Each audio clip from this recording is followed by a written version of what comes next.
It's Friday. Do you want to enjoy your weekend or invest in your weekend? We're going to help you do both. Investor Beat starts now.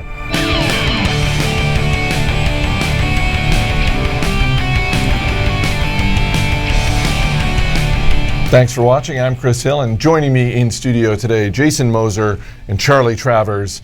Every weekend, people all across America look to do a lot of the same things. Get some chores done around the home, engage in a little exercise or outdoor activity, and yes, relax with an adult beverage.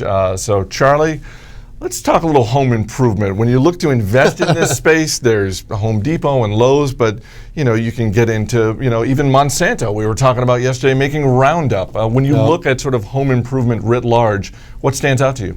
I think Home Depot really jumps out. They are the largest home improvement retailer and one of the largest retailers, period.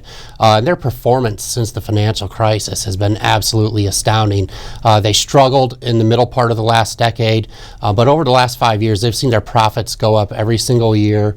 And if we see a rebound in housing and people spending money on their homes, I think the next few years is going to be really good for Home Depot. All right, Jason, what about you? This is like the dream investor beat, right? I mean, home repairs, beer, and sports. It doesn't get any better. I'm going to go a little bit of a different direction here with the home improvement sector, though. I think Charlie makes a great point about Home Depot and sort of playing in that line. 15 years ago, you kind of didn't really have there were no resources to figure out how to do things for home repair. But if you go to YouTube now and you actually search home repair, you're going to come up with close to 7 million different hits. And so really, I think today, YouTube, which is part of Google, is just a phenomenal way for people to get information on how to do those home repairs. So once you find what you're trying to do, you're going to go to Home Depot and go get what you're going to go do, and then you're going to come back home and you're going to probably find some online instruction manuals to help you get it done. And so I think with Google, YouTube accounts for about 7% of their total sales now, and I think that's only going to grow. And really, when you look at that, it gives Google this platform. Their advertising platform generates all of this revenue. They can reinvest back in the business.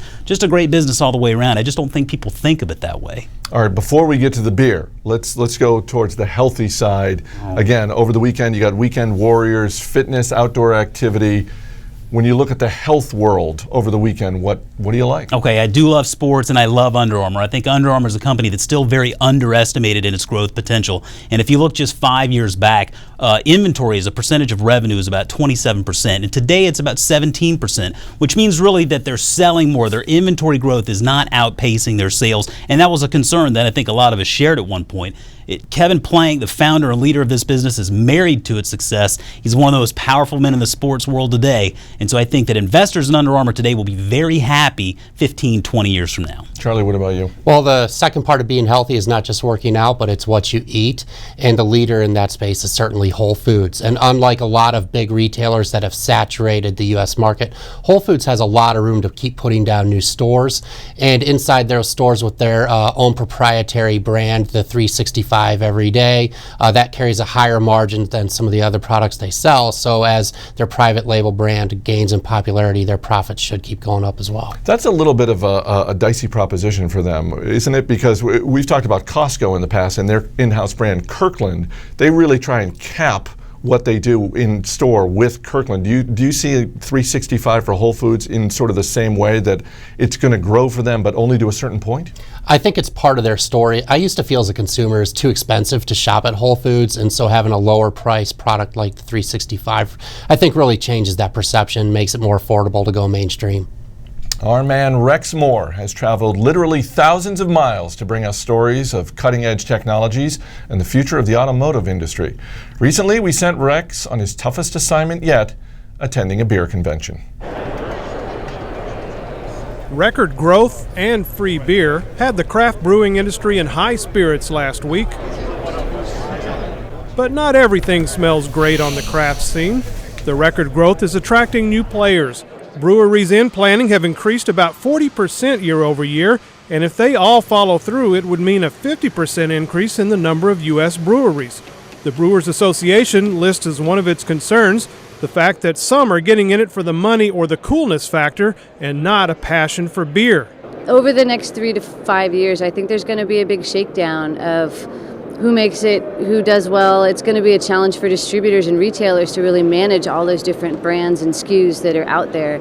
I don't know how that's all going to turn out, but I think we're going to see a lot of dynamic turnover, for lack of a better term. Still, no one here is predicting any sort of craft brew crash or even a hangover, and I agree with them. The largest craft brewer, Boston Beer, represents only 1% of the total U.S. market, so there's plenty of room for growth, and pricing power in the industry remains strong. Some players will inevitably fail, so my advice is to enjoy as many brands as you can while they're still around. On another tough assignment at the Craft Brewers Conference in Washington, D.C., I'm Rex Moore for Investor Beat. Boy, Rex really taking one for the team Yeah. here, isn't he? Tough job. What a trooper going to the beer conference. When you look at investing in this space, I mean, this seems like one of those stories, Jason, that's great for consumers to have all these options for craft beer. But as we know in the beverage game, it's all about distribution, and that favors the big guys. It really is all about distribution. I just harken back to my college days. Just making beer on the 5-gallon capacity level. It's amazing how capital intensive it is. So I think when you look at a company like Boston Beer, for example, that's sort of getting a little bit beyond that craft brew stage, they're really sort of the exception to the rule. That's a very special story. Not all of these companies are going to have that good fortune, and that's why I think you see them with that alchemy and science little sort of segment they have of their business, trying to develop new craft brews under that umbrella to give them that platform and distribution. Do you like to invest in this space?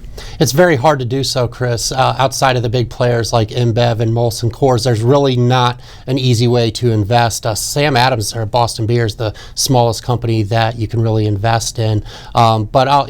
The big companies do have scale and distribution on their side, but I think what the craft brewers have on their side is that consumers actually like their products. Case volumes for the craft brewers are going up every year, and while the Budweisers and Millers of the world are seeing their volumes decline.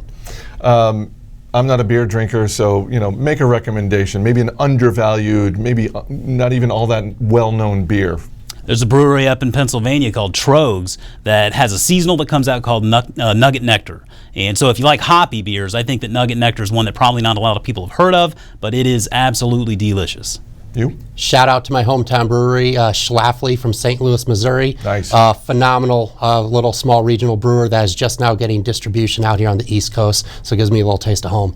All right, that is going to do it for this week. Let's look ahead to next week. What's a stock you've got on your radar, Jason? Well, Family Dollar is going to be announcing earnings in the middle of next week. And so we saw Dollar General about a week or so ago with sort of lackluster earnings. We'll be watching Family Dollar to see how things are going with them.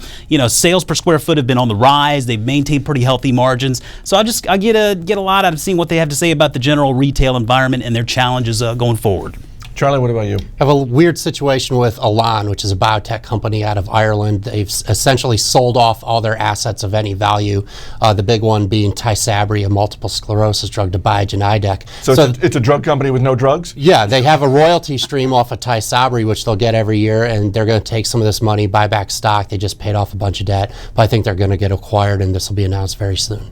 All right, for Jason Moser and Charlie Travers, I'm Chris Hill. Thanks for watching. We'll see you next week.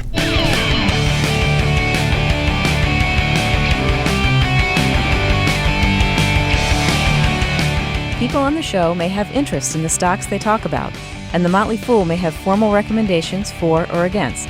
Don't buy or sell stocks based solely on what you hear.